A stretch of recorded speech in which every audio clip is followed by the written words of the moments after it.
예, 안녕하세요. 자, 지난 시간에 우리가 전문 법칙에 대해서 살펴봤습니다. 전문 법칙에 나서 등장하는 전문 증거, 그리고 각각의 증거 능력의 요건 살펴봤는데, 자, 앞으로 사례에서, 많은 사례에서 이제 그런 것들을 확인하실 수 있는 그런 시간이 되겠습니다. 워낙 이게 중요한 거죠. 예.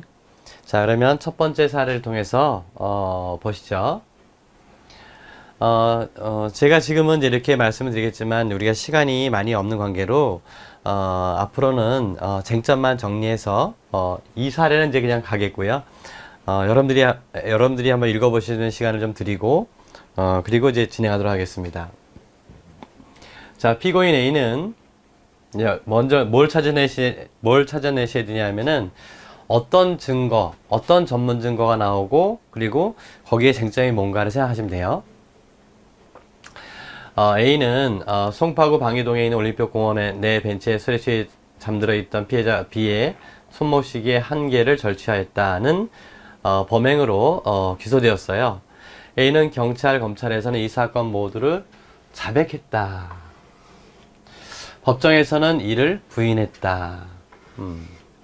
검사는 이 사건 범행에 대한 유죄 증거로 여기 네 가지가 나와 있죠.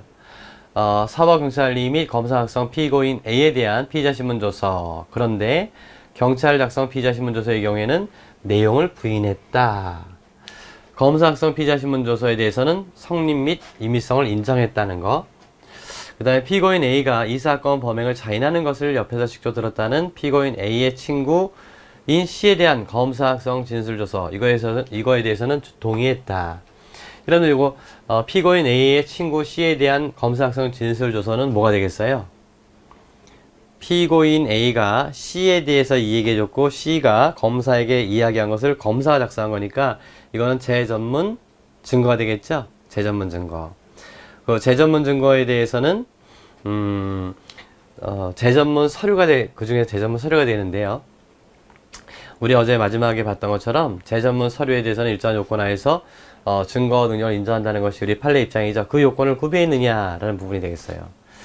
그 다음에 피해자 B에 대한 경찰 진술조서. 피해자 B의 진술조서니까 요건 이제 부동의했다는 거예요. 동의하지 않았다. 요건 이제 참고인 진술조서에 비춰서 봐야 되겠죠. 그 다음에 손목시계 C가에 대한 수사보고서. 수사보고서는 이건 내부 문서죠. 수사보고서는 피고인의 위 각 증거에 대한 의견은 각 해당 부분 괄호한 기재와 같다. 검사는 피해자 B를 증인으로 신청했지만 피해자 B가 있었죠? 예, B를 증인으로 신청했지만 증인 소환장이 송달 불능이 되자 증인 신청을 철회하였다. 이런 얘기입니다.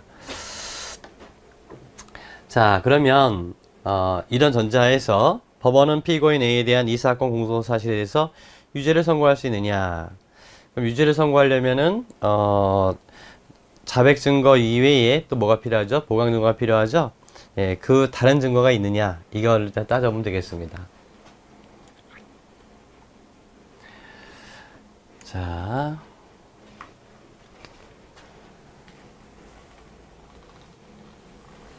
그러면 이제 각각의 논점은 우리 자료를 한번 확인해 보시고요. 첫 번째부터 한번 살펴보죠. 수사기관이 작성한 피고인 A에 대한 피의자 신문조서. 먼저 사경 작성 피의자 신문조서인데, 자, 이건 312조 3항이죠. 어떤 요건이죠? 예, 적법한 절차와 방식에 따라 작성되고 같이 하셔야 돼요. 그 다음에 내용을 인정해야 되죠. 이거는요. 내용을 인정해야 됩니다. 자, 증거는 요건이 바로 그 얘기일 거예요. 진술의 임의성과 이거는 전제고요. 적법한 절차와 방식에 따라서 작성돼야 된다. 그리고 내용을 인정해야 된다. 자, 이런 얘기인데 앞서 우리가 봤던 것처럼 이 내용을 인정했어요? 부인했어요? 내용을 부인했다 그랬죠? 그렇게 본다면 이거는 증거로 쓸 수가 없는 거죠. 내용 인정의 의미는 뭐예요? 자기가 진술한 내용이 실체적 진실과 객관적 사실과 일치한다는 의미죠. 자, 그 점 기억해 주시고, 따라서 첫 번째 사경 작성 피의자 신문조서의 경우에는 증거 능력이 없다. 왜 그렇죠? 사경 작성 피의자 신문조서의 증거 능력 인정 요건은 두 가지다. 기본적으로 물론 진술의 임의성이라고 하는 것은 전제예요. 전제 요건. 그래서 첫 번째가 적법한 절차와 방식에 따라 작성돼야 되겠다. 두 번째가 내용을 인정해야 되겠다. 그런데 이 사안의 경우에 적법한 절차와 방식에 따라 작성되어 있는지 여부는 확실치가 않아요. 그렇지만 내용을 부인했다는 것이 분명하잖아요. 따라서 증거 능력 없다. 이렇게 정리하시면 됩니다. 그 다음에 검사학성 피의자 신문조서. 이거는 312조 1항이죠. 자, 뭐죠? 적법한 절차와 방식에 따라 작성될 것. 그 다음에 성립의 진정을 인정할 것. 세 번째로 특신 상태가 인정될 것. 요 세 가지였었죠. 자, 그런데 이거에 대해서 제가 말씀 안 드려도 될 것 같고요. 요 진술의 임의성은 이제 전제라 그랬어요. 이건 똑같이 자백이라고 한다면 309조, 자백 이외의 진술이라고 한다면 317조예요. 자, 사안의 경우에 A는 성립 및 임의성을 인정하였고 다른 요건에 대해서는 분명하지가 않죠. 그러므로 검사학성 피의자 신문조서는 유죄 증거로 사용할 수가 있겠다, 이런 얘기입니다. 그 다음에 피고인 친구 C에 대한 검사학성 진술조서인데요. 이거는 피고인이 갑이에요. 피고인이 근데 피고인 갑 맞죠? 피고인 A군요. 피고인 A입니다. A가 누구한테 얘기해 준 거예요? C한테 얘기해 준 거고, C에 대해서 어떻게 한 겁니까? 검사가 뭐를 작성한 거예요? 진술조서를 작성한 거죠. 그래서 제가 어제 얘기했지만 두 다리를 건넜다. 하나, 둘 이렇게 된 거죠. 만약에 검사가 직접 A를 조사했다면 이게 뭐죠? 피의자 신문조서 되는 거죠.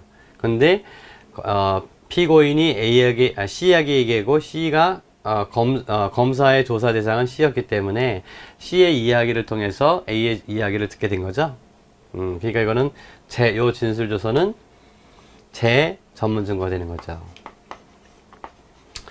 이걸 제전문 서류라고 합니다. 실제로 이 제전문 서류에 대해서 증거 능력을 인정할 수 있느냐에 대한 학설 드립이 있지만 그건 중요하지 않고, 우리 판례는 이런 제전문 서류의 경우에는 두 가지, 이게 진술조서니까 진술조서로서의 증거 능력을 갖춰야 되겠다. 그리고 여기에는 C를 통해서 A의 진술이 법정에 보고되는 것이니까 전문 진술로서의 증거 능력도 갖춰야 되겠다, 이런 얘기입니다. 그래서 이거는 314조, 312조죠. 312조 몇 항이에요? 4항의 요건과 316조, 이거는 C, 피고인 아닌 자가 피고인의 진술이니까 316조 1항이 되겠죠? 이 요건을 구별해야 되겠다는 얘기입니다. 생각해보게 되면 네 가지죠. 적법한 절차와 방식에 따라 작성될 것, 그 다음에 성립의 진정이 인정될 것, 반대 신문권이 보장될 것, 그 다음에요, 특신 상태가 인정될 것, 이 네 가지예요. 316조 1항의 경우에는 피고인이니까 특신 상태만 인정되면 되는 거죠. 자, 그런 전제에서 판단해 보시면 됩니다.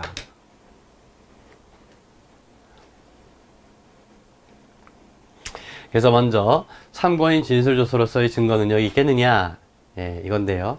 이 설문의 경우에는 명확하지는 않습니다. 그러니까 가정적 판단할 수밖에 없어요. 사안의 경우를 보게 되면 C의 참고인 진술조서의 경우 공판 한정에서 반대 신문의 기회가 부여되었다면 증거 능력이 인정될 수 있다. 그렇지만 그러한 사정이 없다면 원칙적으로 증거 능력이 부정된다. 그런데 C의 진술에 대해서는, 진술조서에 대해서는 피고인이 증거 동의를 했거든요. 증거 동의를 했다는 얘기는 우리가 증거 동의의 본질은 반대 신문권의 포기로 보거든요.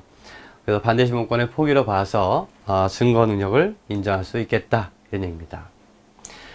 그 자체로는 또 하나의 요건 316조 1항인데요.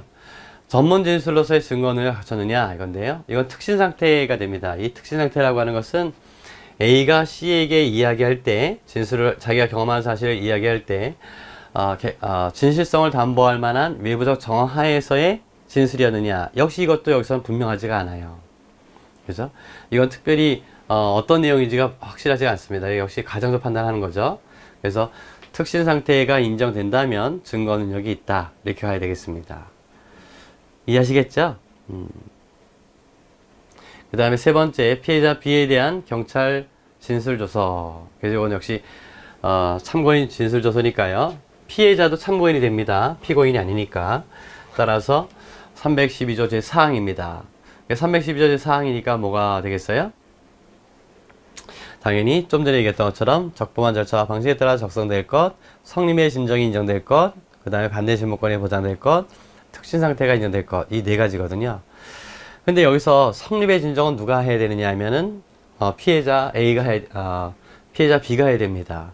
근데 피해자 B가 법정에 출석하지 못했잖아요. 그러니까 진술 불능이냐라는 문제 나와요. 그래서 314조 적용 여부가 문제되는 것입니다.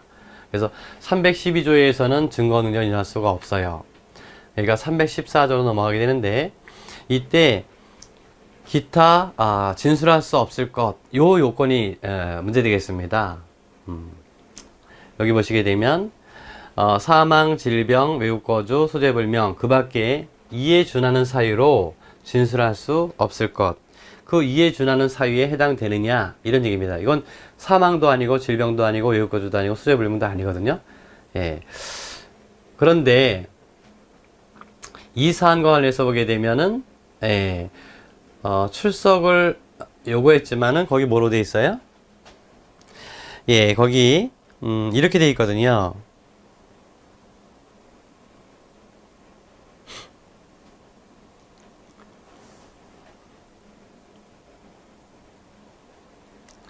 어딥니까? 예. 예, 여기죠.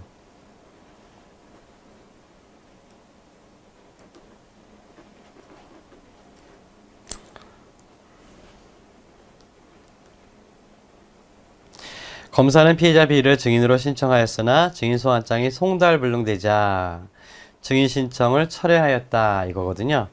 그래서 송달불능일 경우에 진술불능으로 볼 수 있겠느냐, 이 얘기입니다. 그 요건에 대해서 우리 판례는 엄격하게 해석하고 있죠. 그래서 그 얘기입니다.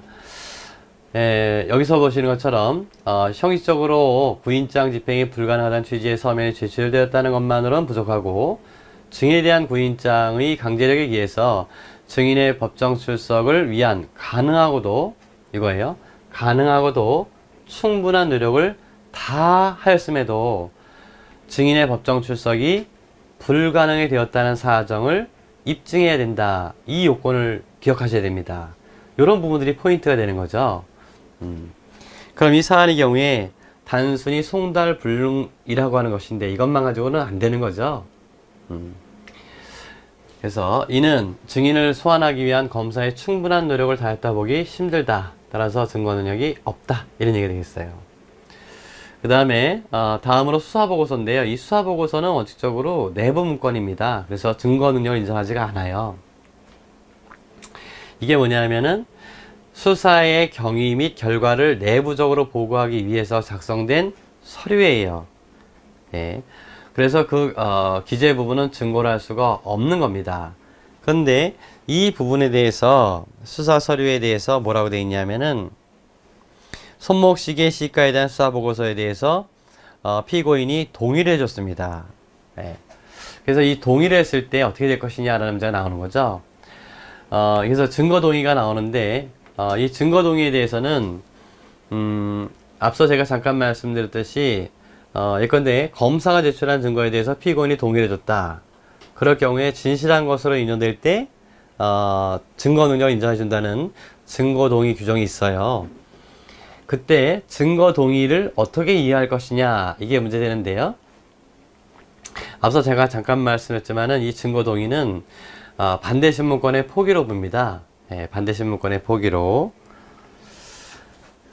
판례는 318조 1항은 전문증거 금지 원칙에 대한 예외로서 반대 신문권을 포기하겠다는 피고인의 의사표시다, 이런 얘기입니다. 그래서 이것은 그런 의사표시는 뭐죠? 적극적으로 돼야 되겠다는 거예요.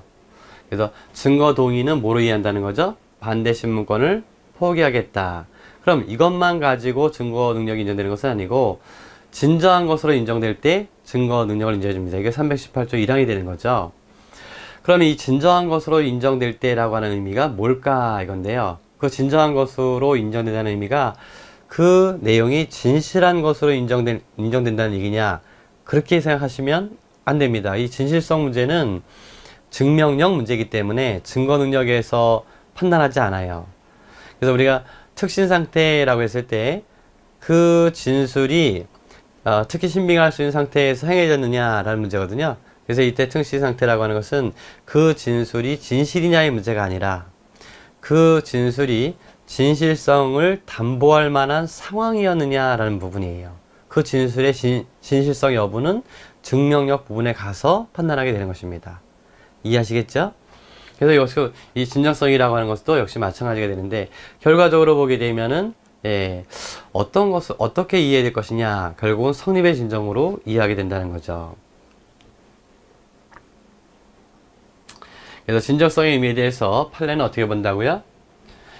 피고인이 작성한 진술서에 관해서 피고인과 변호인이 공판기일에서 증거람에 동의하였고, 그 진술서에 피고인의 서명과 무인이 있는 것으로 보아 진정한 것으로도 인정된다면, 이렇게 돼 있죠?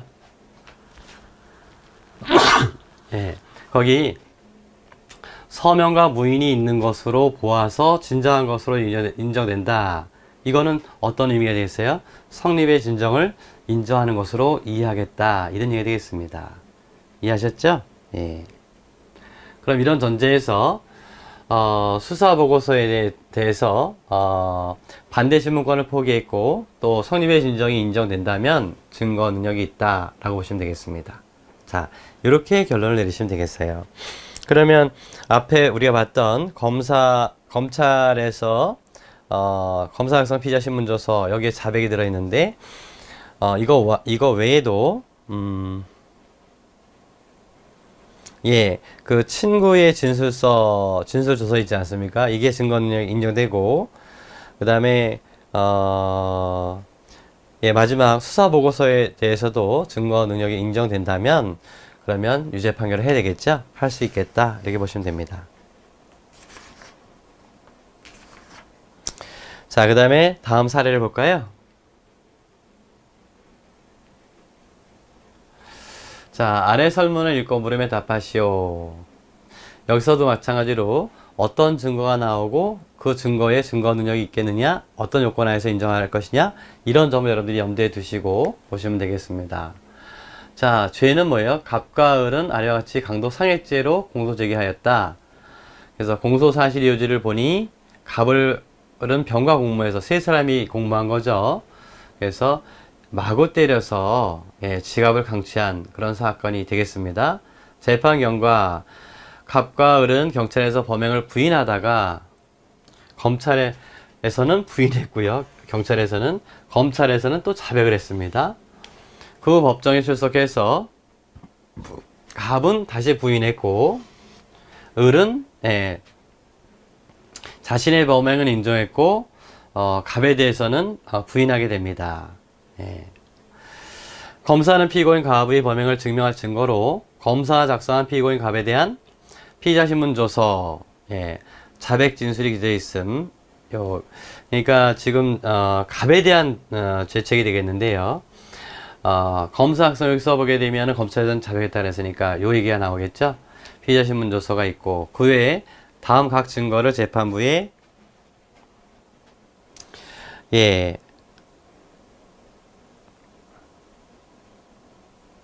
제출을 했는데요.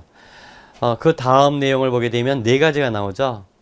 검사가 작성한 피고인 을에 대한 피의자 신문조서, 그 다음에 피고인들과 공범에게는 병의 위 공소 사실 기재 범행 직후 체포되어 피고인 갑을보다 먼저 공소 사실로 재판이 확정됐는데 그때의 공판조서 등본, 그리고 사법경찰관이 작성한 피해자 A에 대한 진술조서, 피해자에 대한 진술조서니까 314조, 312조 제4항이 되겠죠.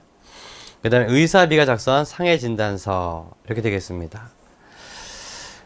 자, 여기에 대해서 증거 능력이 있겠느냐, 이 문제 되겠죠. 첫 번째, 미 1의 피의자 신문조서에 대한 증거 의견이 아래 증거 목록표와 같다면 재판부는 이를 피고인 갑에 대한 증거로 사용할 수 있는가, 그리고 그 근거를 간략히 기재하라, 이렇게 되어 있어요. 그래서 여기 이제 표시가 되어 있는데 이건 여러분들 뭐 잘 아시는 내용이 될 것입니다. 그래서 먼저 검사 작성 을에 대한 피의자 신문조서, 여기서 을이죠. 지금 갑 사건에서 문제되는 거예요. 그래서 검사 작성 을에 대한 피신조서, 피의자 신문조서의 증거 능력이 있겠느냐, 이게 첫 번째 문제가 되겠습니다.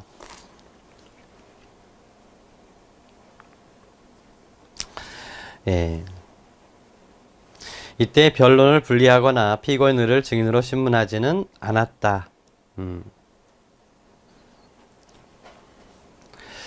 자, 두 번째는 검사는 병을 증인으로 신청하였고 재판부도 증거로 채택했는데 증인 소환장을 송달을 받고도 법정에 출석하지 않았어요.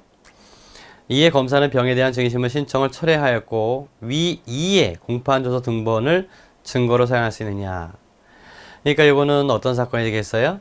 당해 사건이 아니라 다른 사건이 되겠죠? 다른 사건의 공판조서의 증거 능력은 311조가 아니라 315조 3호라고 그랬죠? 이건 당연히 인정될 것이고요.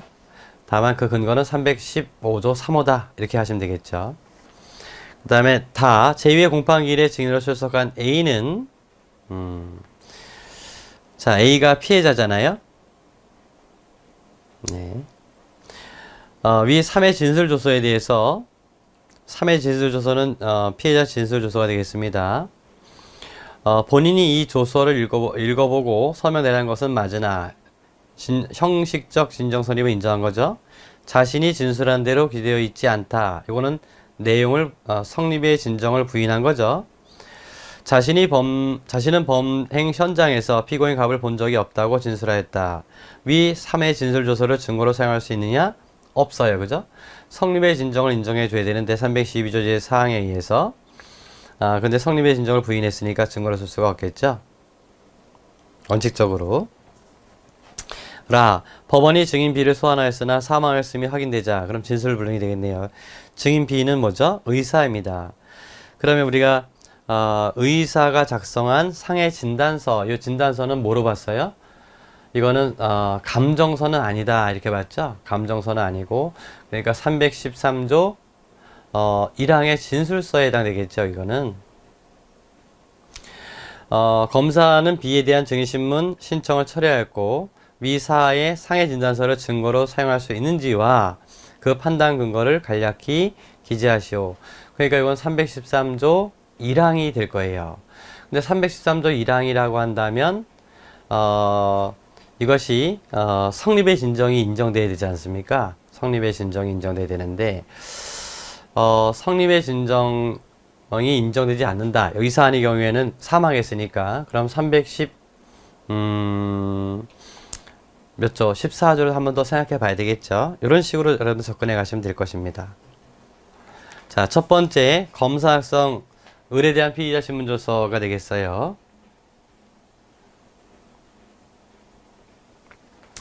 예.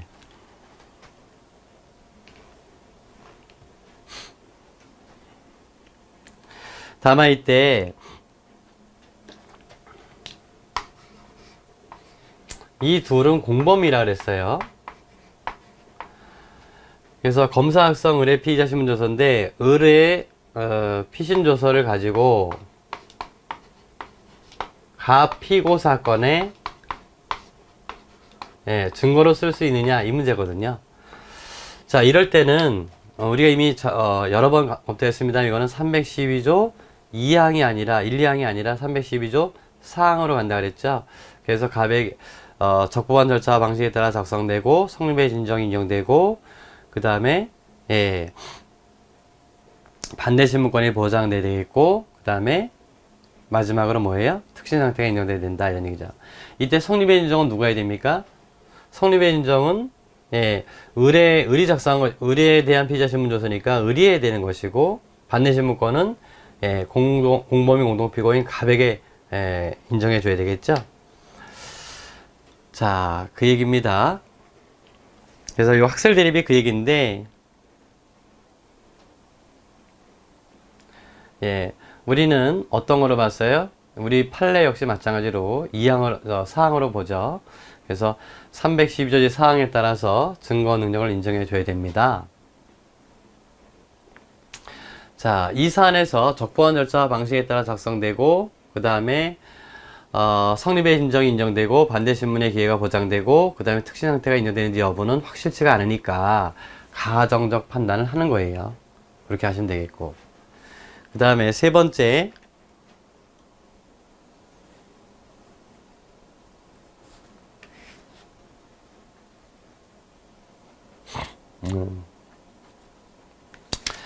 자, 거기서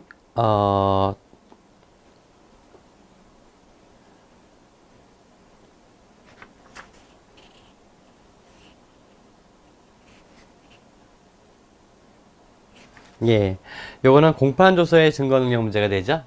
예, 제가 문 1 이렇게 해가지고 좀 헷갈렸어요. 그냥 나로 보시면 되겠죠.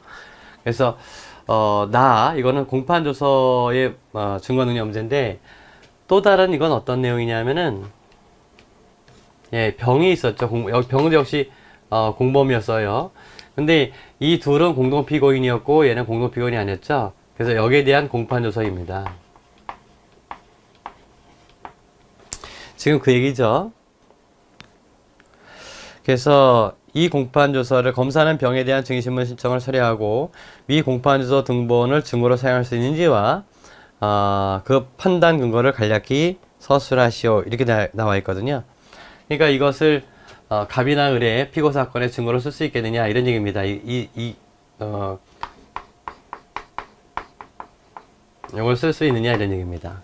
네, 그 얘기가 되겠어요. 이거는 이제 앞서 얘기했던 것처럼 이건 다른 사건의 공판조서이기 때문에 이거는 311조가 적용되지 않고 315조 3호가 적용된다는 거, 이것만 확인해 주시면 되겠죠.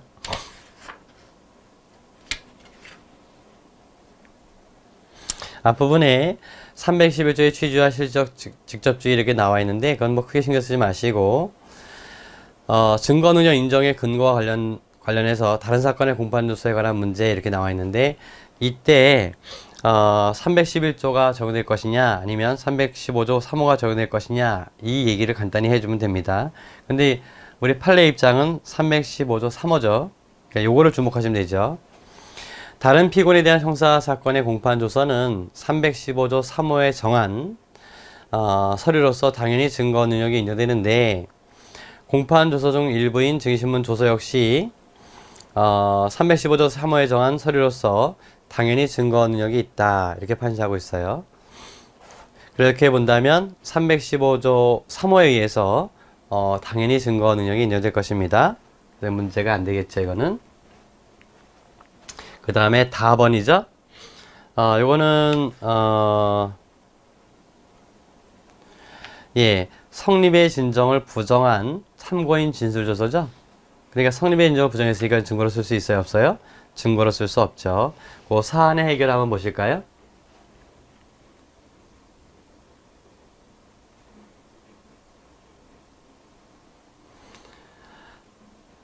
예, 이건 뭐 제가 뭐 더 설명 안 드려도 될 것입니다. 설문에서 A는 피고인 갑을 포함한 범인 3명으로부터 강도상의 피해를 입었다는 자신의 진술조서에 대해서 자신이 진술한 대로 기재되어 있지 않다, 이게 성립의 진정을 부정한 거란 말이죠. 그렇게 본다면 이거는 뭐죠? 증거로 사용할 수가 없는 거죠. 그 다음에 라번, 요 내용은 다시 한번 잠깐 보세요. 의사 B가 작성한 상해 진단서인데 A가 약 3주간의 치료가 필요한 다발성 타박성을 입었다는 내용의 상해 진단서예요. 그래서 이러한 상해 진단서를 얘 증거로 사용할 수 있는지와 그 판단 근거를 설명하시오, 이렇게 돼 있어요. 근데 아쉽게도 B가 뭐죠? 소환을 했지만 사망했음이 확인됐습니다. 그래서 B는 결국 법정에 출석해서 어떠한 진술도 할 수 없는 그런 상태가 된 거죠. 자, 그러니 그렇게 본다면 먼저 이 상해 진단서가 어떤 전문 증거에 해당되는지를 먼저 따져보셔야 됩니다. 몇 조에 해당되느냐, 이걸 따져보셔야 되는데, 첫 번째로 이것이 감정서에 해당되느냐 문제예요. 감정서. 네, 감정서라고 하는 것은 잘 아시겠지만 전문가가 자기가 갖고 있는 전문적인 식견을 이용해서 어떤 사실이나 상황에 대한 판단을 보고한 것을 우리가 감정서라고 합니다. 그래서 잘 아시겠지만 감정인이, 그죠? 법원에서 그죠? 법원에서 감정을 명한, 그죠? 명을 받은 사람을 우리가 감정인이라고 한단 말이죠. 그리고 수사 단계에서는 감정 수탁자라고 한다고 그랬어요. 그런 분들이 작성한 것이라고 한다면 그게 감정서예요. 그런데 의사가 작성한 것은 감정서에 해당하지는 않는 거예요. 그 얘기입니다. 그래서 법원의 명령에 의한 감정보고서가 여기에 해당되는 것은 의문이 없지만 사인인 의사가 작성한 진단서는 감정서가 아니다. 예, 우리 판례도 같은 입장이에요. 그렇게 본다면 이것은 어떻게 봐야 될 것이냐. 법원 법관 면전조서도 아니고 수사 단계에서 작성한 것도 아니에요. 그러니까 결과적으로 313조로 와야 되는 거죠. 313조는 진술서와 진술서면입니다. 이 진술서면은 타인의 진술을 듣고 작성한 것이니까 이 감정서는 그게 아니라 자기가 자기 생각한 것을 기록한 거 아니겠어요? 그러니까 이건 진술서 313조 1항에서 이야기하는 진술서에 해당되겠다 이런 얘기입니다. 그럼 313조 1항의 증거 요건은 뭐냐? 이건 피고인의 진술이 기재되어 있는 것이 아니기 때문에 성립의 진정만 인정되면 되는 거죠. 물론 전제는 서명 날인 등 서명 날인이 자서이거나 그죠? 자서이거나 서명 날인 등이 있어야 됩니다. 그리고 성립의 진정을 인정해 줘야 된다라고 되어 있는데 이 성립의 진정이라고 하는 것은 당연히 실질적 진정 성립이 되겠죠. 그런데 이미 알고 있는 것처럼 의사가 사망했기 때문에 성립의 진정을 인정할 수가 없지 않습니까? 따라서 313조 1항에 의해서 증거 능력 인정할 수는 없는 거죠. 자, 그 다음에 바로 315조로 넘어갔는데요. 이건 315조보다 314조를 먼저 거치는 것이 옳은 것 같습니다. 제가 보기엔. 그렇다면 314조에 의해서 증거 능력을 인정할 수 있겠느냐? 314조에서는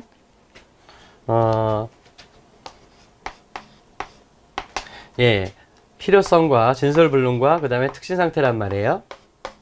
그럼 이 필요성이라고 하는 것을 인정할 수 있는, 당연히 인정하죠. 사망했으니까 이건 인정이 됩니다. 문제는 특신상태라는 거예요. 특신상태. 즉, 이 진단서를 작성할 때 특히 신빙할 수 있는 상태 하에서 작성한 것이냐, 이 부분은 여기서 명확하지가 않아요. 그렇지만은 이 특신상태가 인정된다면 314조에 의해서 증거 능력 인정할 수 있다라고 봐야 됩니다. 이거는. 그 다음에 315조 문제는 왜 나오냐면 이 315조 두 번째 2호에 보게 되면 업무상 필요로 작성한 통상문서 이거예요. 그러니까 업무상 의사가 통상적으로 작성하는 문서 아니냐. 그럼 이건 당연히 증거 능력이 인정되는 것이거든요. 그런데 이 업무상 그 315조 2호에서 얘기하는 업무상 필요로 작성하는 통상문서라고 하는 것은 그때그때 어떤 판단 결과를 기록하는 것이 아니라 그때그때 일어났던 일을 기계적으로 또는 획일적으로 이렇게 기재하는 것을 말합니다. 가장 대표적으로 뭐 상업장 뭐 오늘 쓴 돈이 얼마지 하면서 쓴 돈을 기록하고 오늘 받은 돈이 얼마지 그거 기록하고 하는 것처럼요. 그때그때 있었던 일을 업무 처리 과정에서 기록하는 것을 말합니다. 그러니까 자료에 나와 있는 것처럼 이거는 해당될 수 있어요. 사인인 의사의 개개의 진단서 이거는 일상 업무상 기계적 기재로 인한 문서가 아니죠. 네, 따라 여기에 포함될 수가 없습니다. 만약에 의사의 진료기록부 이거는 의사가 내가 몇 시부터 몇 시까지 환자 몇몇을 진료했다 이런 것들은 기계적으로 쓰는 것에 불과하지만 여기서 이야기하는 진단서라고 하는 것은 그런 내용이 아니지 않습니까? 그래서 통상 문서에는 해당되지 않습니다. 그렇게 본다면은 315조에서 증거 능력을 인정할 수는 없어요. 결국 사안의 해결에서는 결국 14조에 의해서도 증거로 쓸 수 없다라고 얘기하고 있는데 315조의 특신 상태를 갖추지 못한 경우로 이렇게 되어 있는데요. 물론 315조의 특히 신빙할 수 있는 상태라고 하는 점은 315조 3호에 나와 있지 않습니까? 근데 이건 통상문서에 해당되는지 여부의 문제였었지 이건 315조의 문제는 아니었거든요. 그렇게 본다면 3호의 문제는 아니었기 때문에 이건 가정적인 판단을 하는 것이 제가 보기에는 타당하다고 보여집니다.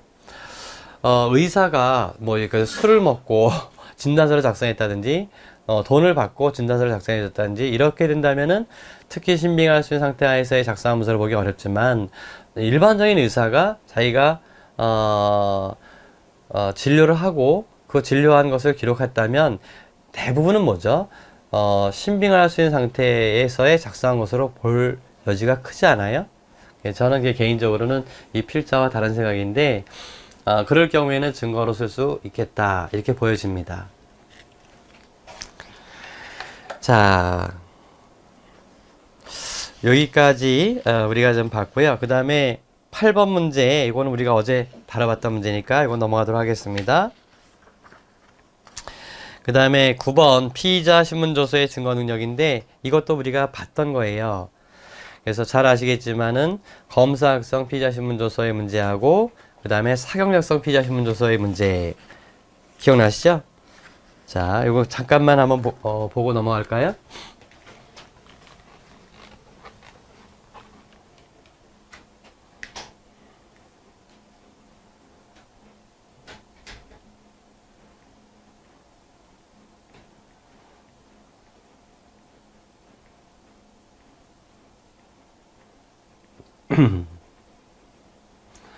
예. 물론 이제 전제 요건은 진술의 임의성, 이건 당연히 필요하다 그랬고요. 그 다음에 피의자 신문 절차 적발할 거, 이것도 우리가 봤던 겁니다. 검사 학생의 경우에는 기억해 보세요. 두 가지, 기본적으로 세 가지였었죠. 예. 그것이 뭐냐는 문제 안 될 것이고 인정 요건입니다. 그래서 작성 주체, 작성 시기 다 나옵니다만 특별히 문제되지 않아요. 요게 이제 판례에서 하나 나왔던 게 있는데요. 사건이 경찰에서 검찰로 송치하게 되는데요. 검찰로 송치하기 전에 검사가 경찰서까지 와서 피의자 신문을 했습니다. 그거는 검사학성 피의자 신문조서가 아니고 사법경찰관 작성 피의자 신문조서로 본다는 그런 판례가 있습니다. 예. 이해하시겠어요? 검찰 송치 전 피의자를 상대로 검사가 피의자 신문조서를 작성한 것은 내용만 부인하면 증거 능력이 상실되는 사법경찰관 작성의 피의자 신문조서 상해 자백을 부당하게 유지하는 수단으로 악용될 가능성이 있으므로 312조 1항을 적용할 수 없다. 예. 그래서 요거는 312조 지금으로 보게 되면 사망에 해당되는 거예요. 이건 국법시대의 판례이기 때문에 그렇습니다. 네, 성립의 진정 우리가 잘 알고 있고요. 이거 다 봤던 내용이 됩니다. 이거 성립의 진정이라고 하는 것은 뭐예요? 사실은 두 가지지만 이 앞부분에 이런 내용들은 적법한 절차와 방식에 대해 작성될 것 여기에 포함되는 거라고요. 그래서 진술한 대로 기재되어 있을 것이라는 의미다 이렇게 보시면 됩니다. 네, 인정 방법은 우리가 잘 알고 있는 것처럼 뭐예요? 네, 원칙적으로 성립의 검사학성 피의자 신문조서 같은 경우에는 누가 해야 됩니까? 피고인이 해야 되는 거죠. 피고인의 진술로 해야 됩니다.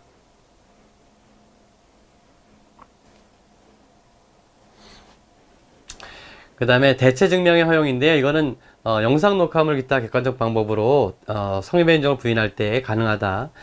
이 영상 녹화물은 이제 그런 용도로 쓰이는 거예요. 피의자 신문 과정에서 영상 녹화를 하게 되는데 이렇게 성립의 진정을 인정할 때 이렇게 쓰이게 됩니다.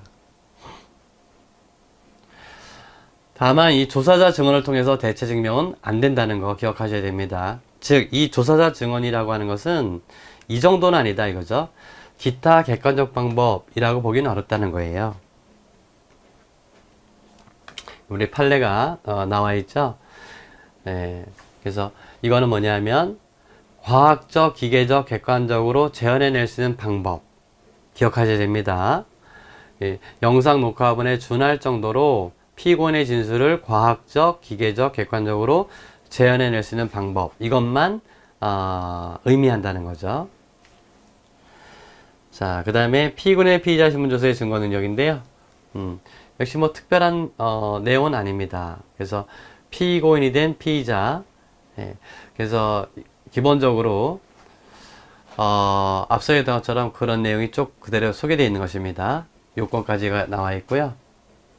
그 다음에 성립의 진정과의 관계, 역시 이것도 특별한 거 아니에요. 그래서 이 성립의 인정이라고 하는 문제는 어떤 거냐. 예.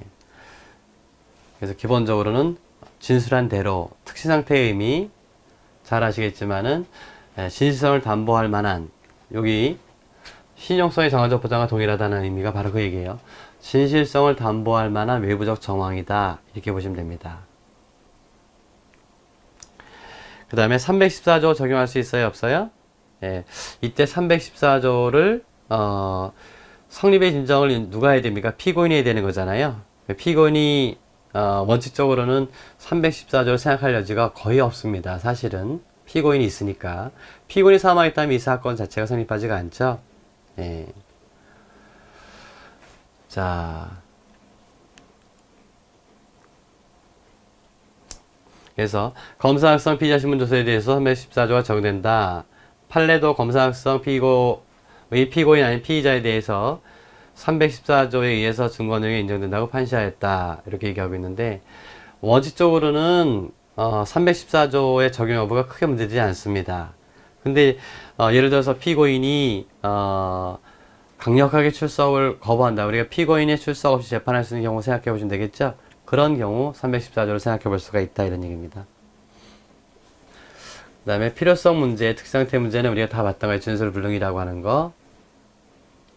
그 다음에 사경작성 피의자 신문조서 같은 경우에는 역시 내용을 인정해야 된다는 것. 그때 내용 인정은 피고인뿐만 아니라 변호인도 할 수 있다는 거 잘 알고 계실 거예요.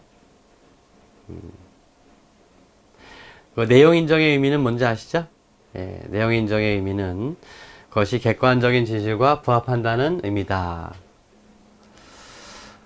자, 나머지는 한번 쭉 보시면 될 것 같습니다.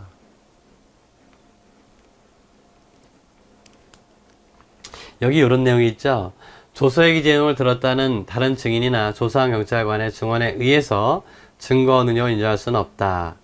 이게 이제 국법시대의 판례예요. 그렇지만 지난번에 말씀드렸던 것처럼 316조를 통해서 이거를 보완할 수 있는 방법이 있다. 즉 피의자 신문조서 자체의 증거 능력은 인정할 수 없지만 피고인의 진술을 들은 조사자의 증언을 통해서, 종원의 증언 능력을 통해서 사법경찰관 작성 피의자 신문조서의 증거 능력이 거의 무의미해지는 것을 막을 수 있는 그런 길을 마련해 놨다, 이런 얘기입니다. 그래서 요거 보시죠. 312조 제3항에 의해 피고인의 내용을 부인하여 증언이 부정되었음에도 조서의 기재 내용을 들은 다른 증인이나 경찰관의 증언이 316조 1항에 의해서 증거 능력이 인정된다고 하는 것은 312조 3항을 무의미하게 만들기 때문이다. 이게 기본적으로는 이제 국법시대의 판례라고 볼 수 있습니다.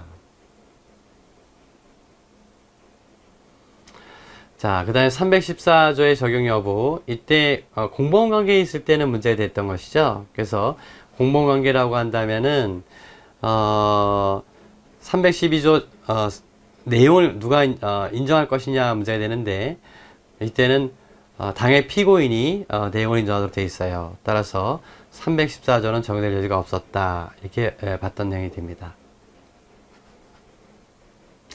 그 이하의 내용이 그거예요. 확인해 보시면 됩니다. 그 다음에 증거동의 대상 탄핵 증거 사용 여부는 여러분들 참고만 해보셔도 됩니다. 자, 여기까지만 보시고 그 다음에 잠깐 쉬셨다가 다음 사례, 역시 그 전문 증거 관련된 사례인데 한번 살펴보도록 하겠습니다.